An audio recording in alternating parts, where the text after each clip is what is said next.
have your conversations been like with Carson over the last couple of weeks, and what excites you about getting to work with him going forward?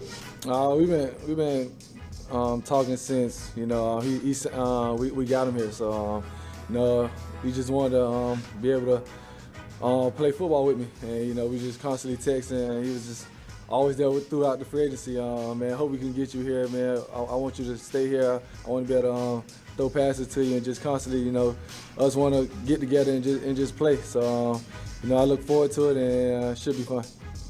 What do you know about his skill set as a quarterback that he can bring to your offense?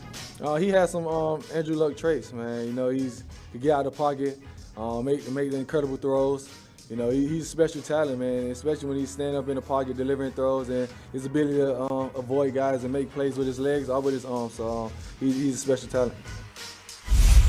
Oh, the comparison of Carson Wentz to Andrew Luck. The Andrew Luck traits, as Josh Alper said on the PFT text message chain yesterday, frequently injured, quit on his team, checks out. But look, if Wentz is healthy and if Wentz can get back to 2019 and previously, Colts are a team that needs to be taken extremely seriously, not just as a division champion, but as a team that can be in that conversation with the Chiefs, the Ravens, the Bills as the best teams in the AFC, Charean. Yeah, no question about it. I think they've got the best talent, at least in their division, and among the best talent in the AFC. The question goes back to how good is your quarterback? I mean, you look at what they did in the postseason. They could have won that game against the Bills, but they didn't get it done. The quarterback didn't take them there, Phillip Rivers. And so if Carson Wentz can play like he did in his MVP-like season when he finished fourth in MVP voting, then the Colts have a good chance here to do something special this season, Mike. I would put them right up there with the Bills and the Chiefs among the favorites in that conference if he can return. But again, we're talking about ifs. Can he get back to that level where he once was? Can Frank Reich save his career? And one of the best 17th games this year is the Tampa Bay Buccaneers at the Colts. Tom Brady back in the building where he lost the Super Bowl. Tom Brady versus Carson Wentz, the Super Bowl quarterback matchup that wasn't because of the Wentz knee injury. There are some great angles there, and also the long-standing rivalry between the Colts and the Patriots, and there was interest by Brady and the Colts, and the Colts were lukewarm about it because they didn't want to get burned again by another Patriot situation where the organization gets involved to keep it from happening. But Carson Wentz, when he's good, he's very good. And last year, for whatever reason, he was awful. Frank Reich in a position to turn him around, turn the team around, and they could be. I mean, think about it. Look at the division they're in.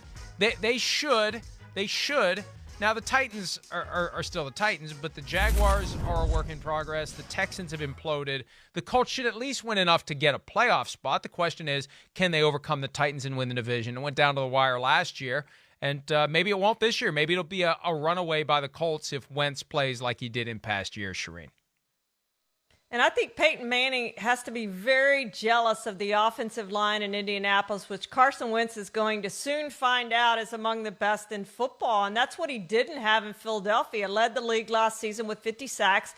And we know he held the ball too long. He didn't have the weapons either. But much improved team for him, and I think that's only going to help. He's going to have confidence in those guys, and he's going to have more time, Mike.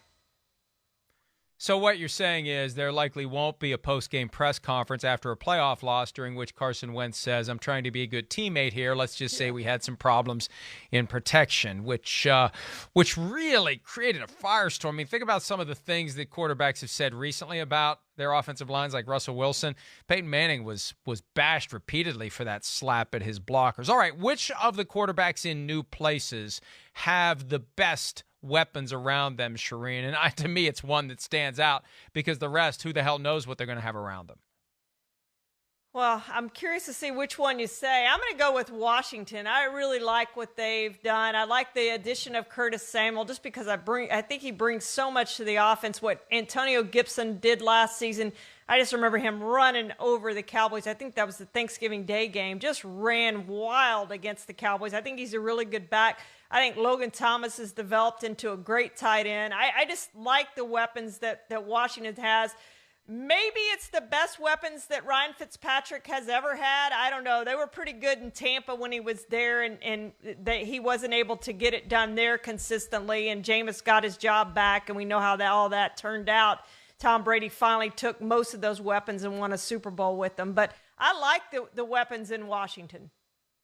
I was so clouded by the Rams with Matthew Stafford and adding Deshaun Jackson and Robert Woods and Cooper Kupp. I didn't think about Washington, but you're right. And I think for me, it's even between Stafford and Fitzpatrick. The reality, though, is Fitzpatrick may be the weak link when you consider how good those weapons potentially can be. You throw in Terry McLaurin, and that's a great, great set of skill position players in Washington.